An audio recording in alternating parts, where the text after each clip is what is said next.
Hello students, welcome to my new video from class 6, chapter 9, subject science, living organism, characteristics and habitat। जैसा कि हमने पिछली video के अंदर पढ़ा था कुछ जीवों के अडेप्टेशन के बारे में, यानी कि हमने डियर के अडेप्टेशन के बारे में पढ़ा था, लायन के अडेप्टेशन के बारे में पढ़ा था, टाइगर कि वो एरिया के अंदर कैसे अपने आप को सर्वाइव कर पाते हैं। फिर उसके बाद हमने एक्वेटिक ऑर्गेनिज्मों के बारे में पढ़ा था कि वो पानी के अंदर कैसे अडेप्ट कर पाते हैं, उनके शरीर के अंदर क्या क्या विशेषताएं होती हैं जिसके कारण वो अडेप्ट कर पाते हैं। अब हम पढ़ते हैं फ्रॉग। फ्रॉग का मीनिंग मेंढक।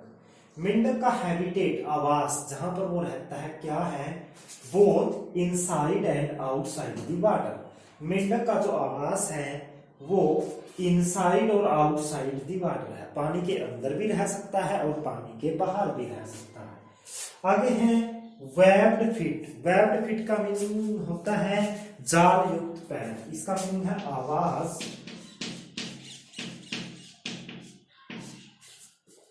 वेब्ड फीट, जाल युक्त। वेब्ड का मीनिंग है जाल युक्त पैर। उसके पैर होते हैं जैसे ये, इनके बीच में जाल होता है जिसके कारण वो आसानी से तैर सकता है। These feet help to swim। ये उसको तैरने में क्या करते हैं, सहायता करते हैं। हिंड लेग, यानी कि ये पीछे की टांग है, जो उसके पीछे के पैर होते हैं वो बहुत ही स्ट्रोंग होते हैं। मेंढक के पीछे की टांग जो बहुत ही स्ट्रोंग और लंबी होती है। आपने देखा होगा मेंढक को, मेंढक की जो फ्रॉग की पीछे वाली टैंग लेग्स हैं वो बहुत ही स्ट्रोंग और लंबी होती है। इससे क्या होता है, दीज हेल्प इन हुपिंग, उसको कूदने में, फुदकने में कह सकते हो या कूदने में सहायता करती है, जिससे वो पिछली टांगों पर दबाव डालकर ऐसे आगे कूद सकता है, तो इसलिए उसको कूदने में सहायता होती है। टंग, जीभ, उसकी जीभ कैसी होती है, स्टिकी। स्टिकी होती है, चिपचिपी। उसकी जीभ चिपचिपी होती है एंड लॉन्ग, और बहुत लंबी होती है। तो उससे क्या सहायता मिलती है, it help to catch prey. इससे ना वो अपने शिकार को पकड़ सकता है, जैसे मच्छर वगैरह को पकड़ सकता है। मच्छर यहाँ पर उड़ रहा है, वो अपनी जीभ से ऐसे पकड़ सकता है, बहुत लंबी जीभ है, बहुत दूर से मच्छर को खींच सकता है। और चिपचिपी होती है, वो जीभ मच्छर के पास जाएगी तो मच्छर अपने आप उससे चिपक जाएगा। आइज, बहुत बड़ी बड़ी आंखें होती है, लार्ज। दीज हेल्प टू सी, ये उसको देखने में सहायता करती हैं। These have good night vision, ये मेंढक रात को भी बहुत अच्छे से देख सकता है। यानी कि क्या क्या विशेषताएं हो गई, हैबिटेट, वो अंदर और बाहर, पानी के अंदर और बाहर दोनों जगह रह सकता है। वेब्ड फीट, जाल युक्त पैर होते हैं। These feet help to swim, ये उसको तैरने में सहायता करते हैं। हिंड लेग, पीछे की टांग क्या होती है, बहुत ही स्ट्रोंग होती है और लंबी होती है। दीज हेल्प इन हुपिंग, जो उसको कूदने में सहायता करती है। हुपिंग मतलब कूदने में, हिंड मतलब पीछे की टांगे। टोंग, उसकी जीभ कैसी होती है, स्टिकी, चिपकने वाली, चिपचिपी, एंड लॉन्ग, और लंबी होती है। It help to catch prey, जो शिकार को पकड़ने में सहायता करती है। आई कैसी होती है, लार्ज, बहुत बड़ी बड़ी। दीज हेल्प टू सी, जो उसको देखने में सहायता करती है। मेंढक की आंखें बहुत बड़ी बड़ी होती हैं। These have good night vision, उसका रात को देखने का जो विजन है वो बहुत अच्छा होता है।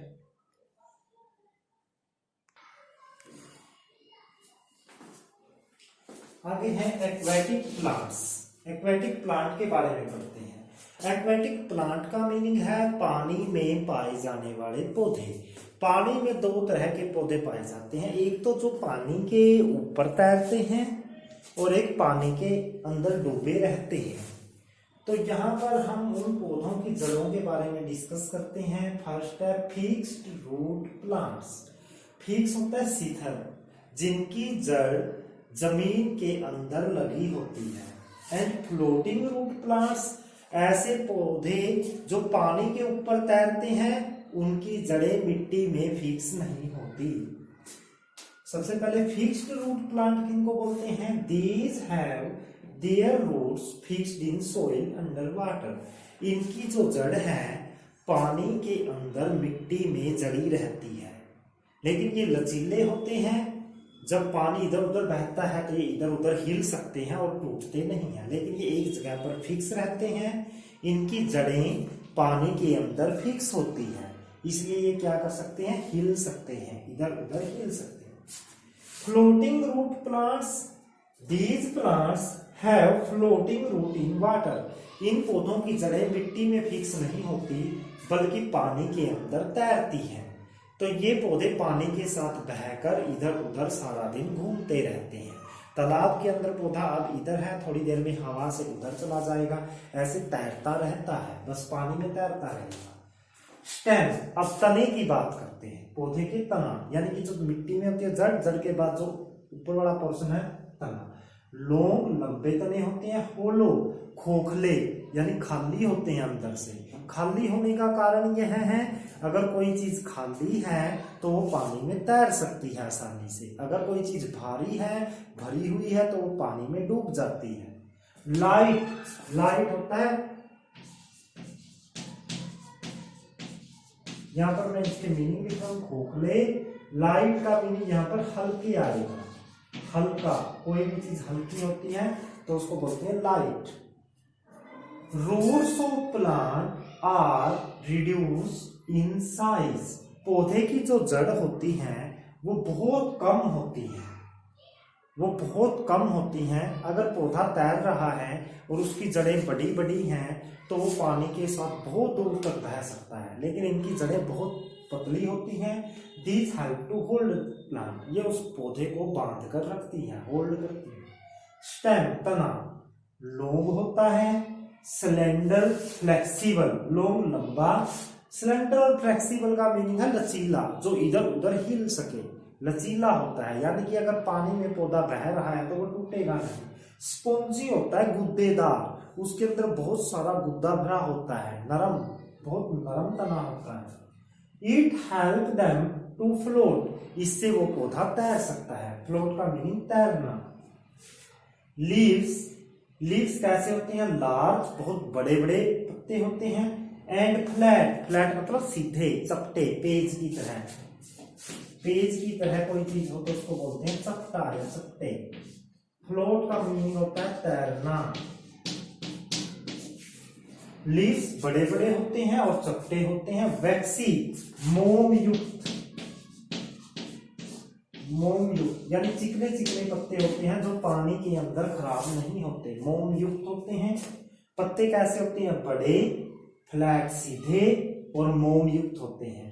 सम plants have very thin leaves, कुछ पौधों के पत्ते बहुत पतले होते हैं जो पानी में डूबे नहीं होते, पानी से बाहर आए होते हैं। उनके पत्ते क्या हो सकते हैं, बड़े।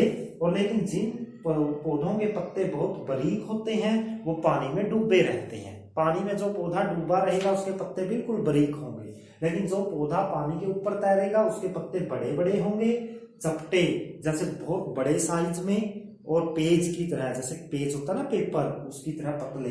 और वैक्सी, मोम युक्त होते हैं। लेकिन जो पानी में डूबे रहते हैं उनके पत्ते बिल्कुल पतले पतले होंगे। These may be fragmented, fragmented होता है बंटे हुए, कटे हुए होते हैं। जैसे ये उंगलियां हैं, ऐसे बीच से छेद मिलेंगे उनके पत्तों में, उंगली की तरह ऐसे पार्ट मिलेंगे इस टाइप से। जो पानी में डूबे रहते हैं उनके लिए है ये, जो सबमर्ज प्लांट है, डूबे हुए प्लांट है, उनके लिए है ये कि उसके पत्ते कटे हुए होते हैं।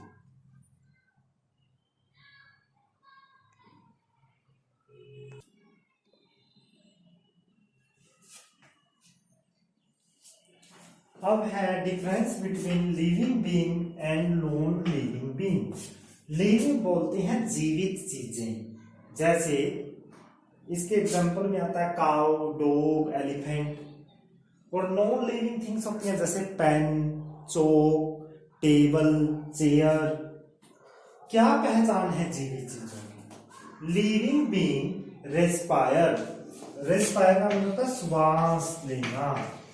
लिविंग थिंग्स सांस लेती हैं।